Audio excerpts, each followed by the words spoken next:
محمد یوسف کا Pakistan cricket team کے selector کے عہدے سے مستعفی ہونے کا اعلان۔ محمد یوسف کا کہنا ہے کہ ذاتی وجوہات کے بنا پر سلیکٹر کے عہدے سے استعفیٰ دینے کا اعلان کرتا ہوں۔ پاکستان کرکٹ کی ترقی میں کردار ادا کرنے پر فخر ہے۔ اپنے کھلاڑیوں کے ٹیلنٹ اور جذبے پر بے پناہ بھروسہ ہے۔ ٹیم کے لیے نئے خواہشات کا اظہار کرتا ہوں۔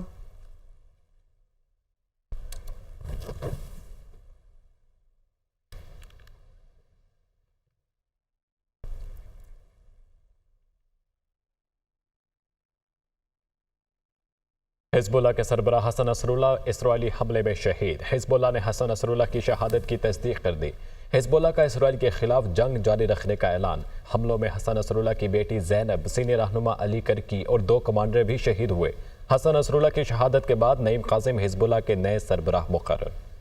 حزب اللہ نے حسن نصر اللہ کی شہادت کی تصدیق کر دی۔ حزب اللہ کا اسرائیل کے خلاف جنگ جاری رکھنے کا اعلان۔ حزب اللہ سربراہ کو گزشتہ رات نشانہ بنایا گیا۔ حملوں میں حسن نصر اللہ کی بیٹی زینب، سینئر رہنما علی کرکی اور 2 کمانڈر بھی شہید ہوئے۔ اسرائیلی فوج کا کہنا ہے کہ حسن نصر اللہ کو نشانہ بنانے کی منصوبہ بندی طویل عرصے سے کی گئی تھی۔ دیہا میں حملوں اور بنکر بسٹر میزائل حملے میں 700 لوگ مارے گئے۔ حزب اللہ کے جس ہیڈ کوارٹر پر حملہ کیا گیا وہ رہائشی عمارتوں کے نیچے تھا۔ عرب میڈیا کے مطابق حزب اللہ کی شورا نے سینئر رہنما نعیم قاسم کو تنظیم کا نیا سربراہ مقرر کر دیا۔ نعیم قاسم حزب اللہ شورا کے مسلسل 3 مرتبہ رکن رہ چکے ہیں۔ حسن نصر اللہ کی شہادت کے بعد ایرانی سپریم لیڈر آیت اللہ خامنائی محفوظ مقام پر منتقل۔ انہیں سخت حفاظتی اقدامات کے ساتھ ایران میں ہی محفوظ مقام پر منتقل کیا گیا۔ آیت اللہ خامنائی کا کہنا ہے کہ اسرائیل نے غزہ میں مجرمانہ جنگ سے سبق نہیں سیکھا۔ لبنان پر حملہ کرنے والوں کو پچھتانا پڑے گا۔ اسرائیل حزب اللہ کو نقصان پہنچانے میں کامیاب نہیں ہوگا۔ حسن نصر اللہ کی شہادت پر عراق کا ملکی سطح پر سوگ کا اعلان۔ عراقی وزیر اعظم نے حسن نصر اللہ کی شہادت کے غم میں 3 روزہ سوگ کا اعلان کر دیا۔ امریکی صدر جو بائیڈن نے حسن نصر اللہ کی شہادت کو اسرائیل کا منصفانہ اقدام قرار دے دیا۔ بائیڈن نے کہا حسن نصر اللہ کے اختتام سے انصاف کا عمل پورا ہوا۔ غزہ اور لبنان میں جنگ بندی ہونی چاہیے۔ اسرائیلی وزیر اعظم نیتن یاہو نے کہا ان گنت اسرائیلیوں کی موت کے ذمہ داروں سے بدلہ لے لیا۔ نیتن یاہو نے ایران پر بھی حملے کی دھمکی دے دی۔ امریکی صدر جو بائیڈن کی حسن نصر اللہ کی شہادت پر اسرائیل کی کھل کر حمایت۔ کہا امریکہ حزب اللہ اور ایرانی حمایت یافتہ دہشت گرد گروہوں کے خلاف اسرائیل کے دفاع کے حق کی مکمل حمایت کرتا ہے۔ حسن نصر اللہ کے اختتام سے انصاف کا عمل پورا ہوا۔ غزہ اور لبنان میں جنگ بندی ہونا چاہیے۔ امریکی وزیر دفاع کا اسرائیلی ہم منصب سے رابطہ ایران کی پراکسیز کو روکنے پر زور دیا۔ نیتن یاہو نے حسن نصر اللہ کی موت کو تاریخی موڑ قرار دے دیا۔ اپنے بیان میں کہا ان گنت اسرائیلیوں اور بہت سے غیر ملکی شہریوں کی موت کے ذمہ داروں سے بدلہ لیا گیا۔ ہم اپنے دشمنوں پر حملے جاری رکھیں گے۔ ایران سمیت مشرق وسطیٰ کے کسی بھی مقام کو نشانہ بنا سکتے ہیں۔ اسرائیل نے حسن نصر اللہ کو قتل کرنے کی اہم تفصیلات جاری کر دی۔ اسرائیلی فوج کے مطابق جنگی طیاروں نے بیروت میں ہدف پر 100 اقسام کے بارود برسائے۔ ہر 2 سیکنڈ کے بعد بارود اسی نشانے پر گرایا گیا تاکہ حسن نصر اللہ بچ نہ سکے۔ اسرائیل نے حزب اللہ ہیڈ کوارٹر پر حملے کی ویڈیو بھی جاری کر دی۔ اسرائیلی فوج کے مطابق 11 ماہ سے پائلٹ الرٹ تھے۔ پروازیں نہ صرف جاری تھیں بلکہ جنگ کے اختتام تک جاری رہیں گی۔ جمعے کو بیروت پر بمباری میں 33 لبنانی شہری شہید اور 195 زخمی ہوئے تھے۔ امیر جماعت اسلامی حافظ نعیم الرحمان کا تحریک انصاف کی قیادت سے رابطہ۔ تحریک انصاف اور جماعت اسلامی کی قیادت کے درمیان ملاقات طے۔ جماعت اسلامی کا وفد پیر کو پی ٹی آئی وفد سے اسلام آباد میں ملاقات کرے گا۔ سیاسی امور اور اپوزیشن کے مشترکہ حکمت عملی بارے تبادلہ خیال ہوگا۔ وقار سے یہ تفصیلات سے آگاہ کریں گے۔ جی وقار۔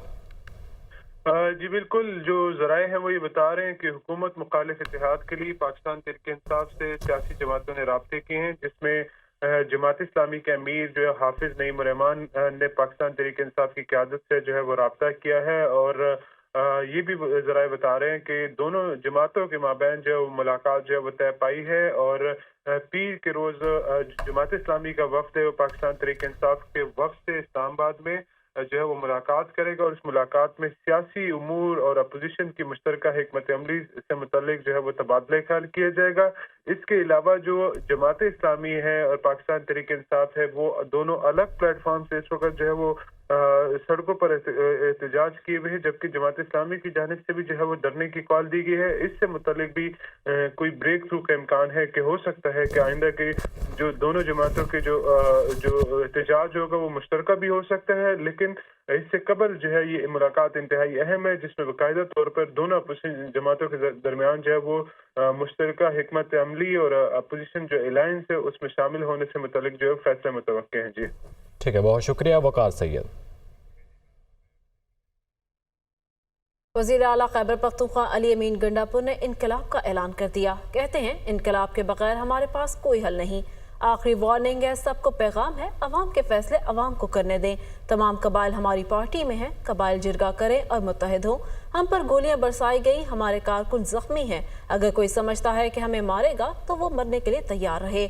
हम पर एक गोली चलाई गई तो हम 10 गोलियां चलाएंगे। अगर हम पर शेलिंग की गई तो जवाब में शेलिंग की जाएगी। पंजाब पुलिस के अहलकार फंस गए थे लेकिन हमने उन्हें छोड़ दिया था।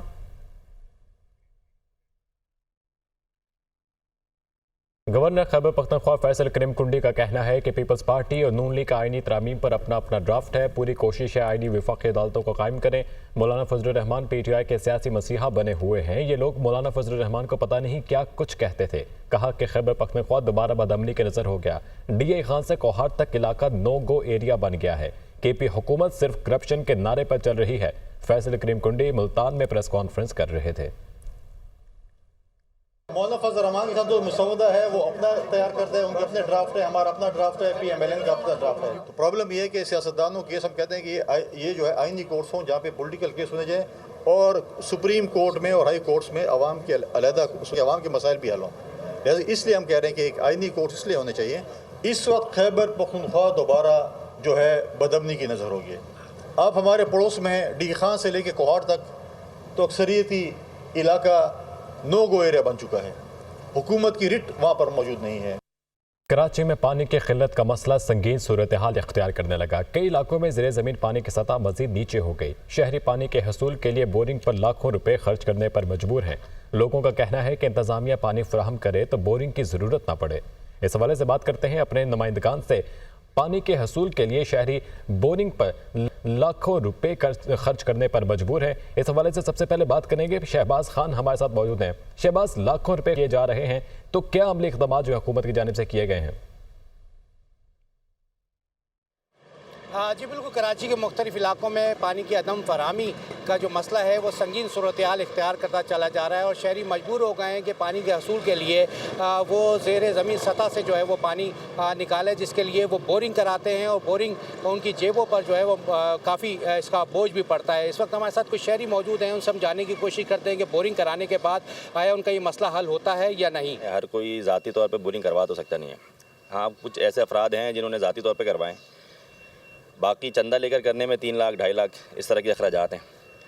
अब जब बोरिंग हो जाता है तो साल 1.5 साल के बाद, क्योंकि ये अंडरस्टूड बात है कि जितना ज़्यादा इस्तेमाल होगा फिर मशीनरी ख़राब भी होगी और फिर पानी का जो मसला है, तो फिर उसके बाद साल के बाद 1.5 साल के बाद मेंटेनेंस के लिए फिर दोबारा चंदा करना पड़ता है। अच्छा, बोरिंग पे जो है तकरीबन 2.5 से 3 लाख रुपए का खर्चा आता है ना। अब मुखैर हजरात हैं वो करवा देते हैं, अपने वालिदैन के इसाले सवाब के लिए करवा देते हैं, तो बस गुजारा हो जाता है उससे, लेकिन ये मुस्तकिल हल नहीं है। जी बिल्कुल, शहरियों का कहना है कि हुकूमती सतह पर अगर पानी की तकसीम मुनसिफाना तरीके से की जाए तो पानी की फराहमी को यकीनी बनाया जा सके। जी ठीक। जी सालिक, बताइएगा लोगों को बोरिंग से मुतल्लिक किन मुश्किलात का सामना है? हाँ जी बिल्कुल, अगर कराची में माहौलियाती तब्दीली की बात की जाए तो कराची की माहौलियाती तब्दीली का असर ये हुआ है कि कराची में जो सब सॉइल वाटर था, जो पानी था, बोरिंग का जो पानी जिसको कहा जाता है ज़ेरे ज़मीन जो पानी, उसकी सतह काफ़ी हद तक नीचे जा चुकी है।